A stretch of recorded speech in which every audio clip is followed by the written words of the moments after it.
बहुत दुखी हो गई। फिर इसके अब्बू गुजर गए 6 जून को बेटे की याद में। रमजान में हमने नमक की रोटी खा खा कर रोजे रखे हैं सब। 23 फरवरी से 26 फरवरी 2020 यानी 3 दिन तक दिल्ली के उत्तर पूर्वी इलाके में जो खूनी खेल खेला गया उसको हुए 1.5 साल से ज्यादा का अरसा बीत चुका है। इन दंगों में 53 लोगों की मौत हुई जबकि लाखों लोगों की जिंदगी पर इसका सीधा प्रभाव पड़ा और शुरुआती दिनों में हजारों लोग बेघर हो गए। बेघर हुए लोगों में बड़ी संख्या अल्पसंख्यक समाज के लोगों की थी। 13 जुलाई को हाईकोर्ट में दायर दिल्ली पुलिस के हलफनामे के मुताबिक इन दंगों में मारे गए लोगों में से 40 मुसलमान और 13 हिंदू बताए गए।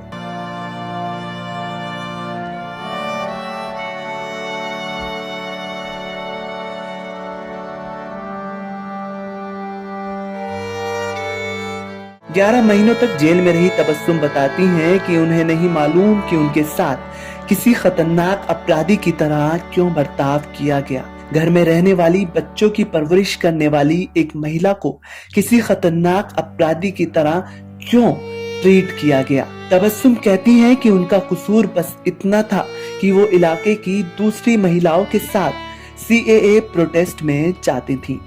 हमारे हालात बहुत खराब हो गए थे तो बच्चों की भी किताब वगैरह नहीं खरीद पाई। पूरा साल बच्चे मतलब कर्जे पे कर्जा हम पे चढ़ता है। उत्तर पूर्वी दिल्ली के शिव विहार में रहने वाले अबू बकर को 52 दिनों तक जेल में रखा गया। हमारे पे इसलिए मुकदमा दिया गया कि हम मुस्लिम समाज से आते हैं। थोड़ा अबू बकर ने जेल की पीड़ा बताते हुए कहा कि जेल में उन्होंने देखा कि मुस्लिम समाज के लड़कों को भर भर कर जेल में डाला गया। मुस्लिम समाज के लड़कों को 302 और 307 की धाराएं ऐसे बांटी गईं जैसे किसी को गिफ्ट दिया जा रहा हो। वो 302 और 307 की धाराएं ऐसी बांटी हैं जैसे गिफ्ट दे रहे हो। शिव विहार में रहने वाली समीना अब ठीक से चल नहीं पाती हैं, आंखों से देख नहीं पाती हैं। दंगों के बाद इन पर जो बीता उस गम ने समीना का ये हाल कर दिया।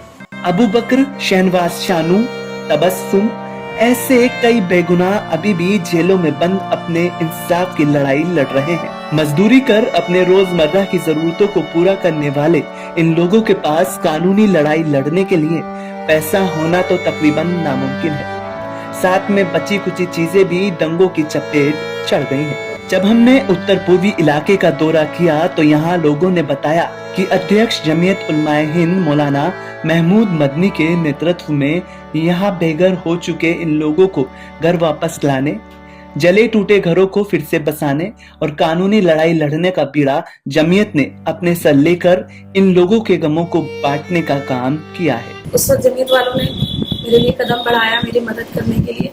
उन्होंने शुरू में मेरी एंटीसिपेटरी लगा दी थी। तो जमीयत ने खाली हमारे केस में मेहनत नहीं करी, ये जितने भी बेगुनाह लड़के फंसे हुए हैं जमीयत उलमा हिंद उनके हक में लड़ रही है। जमीयत वालों ने बहुत करा हमारे लिए। हमारे हाजी जी ने बहुत मदद करी है राशन वाशन की। हमें दूध भी मिला था, यहाँ से दूध भी बनवाया था हमारे लिए। तो हॉस्पिटल में ही रहे 1 महीना पूरे, हमें तो कुछ पता ही नहीं कि क्या हो रहा क्या नहीं। अब जो है जमात वालों ने मकान बनवाया और इन्हें मदद करी। तो हमारी जिम्मेदारी है और अल्हम्दुलिल्लाह जमीयत उलमा हिंद के खुद्दाम ने पूरी कोशिश करके अपनी इस जिम्मेदारी को अदा किया है। अल्लाह की मेहरबानी से, उसके करम से तो कानूनी इमदाद है, बाज़ आबादकारी है, शुरू में रिलीफ का काम चला तो जिस हद तक भी कर सकते थे। जो लोगों को तकलीफ़ पहुंची है, जो ज़ख्म लगा है, उसका मदावा तो नहीं हो सकता, उस दर्द का मदावा नहीं हो सकता, लेकिन मरहम रखने की एक कोशिश हुई है। तो अल्हम्दुलिल्लाह अभी भी जारी है वो सिलसिला और करते रहेंगे इंशाअल्लाह। जमीयत अब तक 341 में से 337 लोगों को बरी करा चुकी है। साथ ही सैकड़ों नए मामले भी जमीयत के पास पहुंचे जिनकी तैयारी भी जमीयत की लीगल टीम ने शुरू कर दी है।